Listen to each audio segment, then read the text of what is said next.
Hello, my name is Maddie Hutchinson, and today I'll be presenting my final project titled Bridging Policy, Equity, and Advocacy, Addressing Lead Exposure in Ohio. This project examines environmental injustice through the lens of lead exposure, focusing on how public policy, race, and economic inequality intersect. As the Ohio Department of Health states, this Ohio continues to have some of the highest rates of childhood lead exposure in the nation, particularly in predominantly Black and low-income neighborhoods. This crisis isn't just medical, it's social, historical, and ethical. And to give some of that historical and policy context, lead poisoning in Ohio largely stems from older housing and water infrastructure built before modern safety regulations.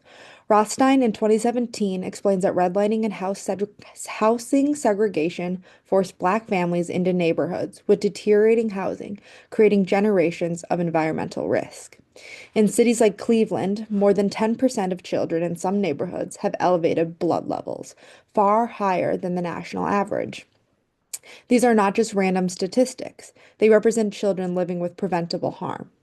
As Bellinger in 2016 wrote, lead poisoning is entirely preventable, yet it persistently reflects an abject failure to protect public health. This insight shaped my understanding that social work must go beyond treatment and must pursue prevention and justice. To give a little bit of policy comparison, Ohio currently operates under the Lead Abatement Law, which regulates hazardous inspections and remediations. The law provides tax credits and penalties for noncompliance, but as Renner and Jacobs et al. Found, enforcement is weak and inequitable. Many landlords continue to rent unsafe homes, leaving families vulnerable. However, by contrast, the proposed House Bill 534 Lead Line Replacement Act, which came out in 2025, would require all public water systems to replace lead service lines within 15 years. It prioritizes low-income communities and incorporates local job training programs, showing a structural understanding of equity. As Gross, Matt, Schwartz, and Jackson in 2002 found, they demonstrated that every dollar invested in lead hazard control yields between $17 and $221 in societal benefits. Prevention is not only morally right, but it's also economically sound. When looking at the human impact, even low levels of lead can permanently affect children's brain development, lowering IQs and increasing risks for behavioral and health problems. These effects disproportionately harm Black and low-income families, an example of what Zaharan et al. Calls resuspended injustice, where historical inequalities literally linger in the air and the soil. This reinforced me that policy isn't abstract. It determines whether a child grows up healthily or faces lifelong disadvantages. When examining self-awareness and positionality, creating this project pushed me to reflect deeply on my own identity and privilege. I come from a bicultural background, a white father and a Korean mother, and grew up with Christian values centered on compassion and service. But I've learned that compassion alone isn't enough. I must be paired with accountability. Working through this research, I've asked myself, am I using my privilege to advocate for those who have been historically unheard and harmed?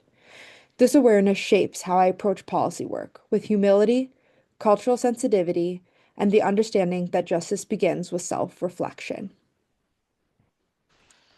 When looking at justice-informed advocacy and action, a justice-informed approach means grounding practice in equity, human rights, and systemic accountability. The National Association of Social Workers emphasizes our ethical duty to challenge injustice and advocate for policy change that promotes human well-being. House Bill 534 embodies that principle. It doesn't wait for the children to be poisoned. It prevents exposure altogether.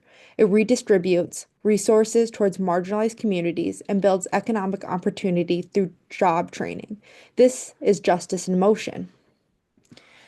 So, what is the role of social workers? At a micro level, social workers help families affected by lead exposure, finding safe housing and access medical care. At the macro level, we organize, educate, and lobby for systemic change, ensuring that legislation like HB 534, is implemented equitably. As Bellinger in 2016 says, and Rubin and et al. In 2017, remind us that the consequences of inaction are lifelong. Therefore, advocacy isn't optional, it's part of our ethical mandate. In conclusion, addressing lead exposure in Ohio is about more than environmental policy. It's about affirming every child's right to safe and healthy living.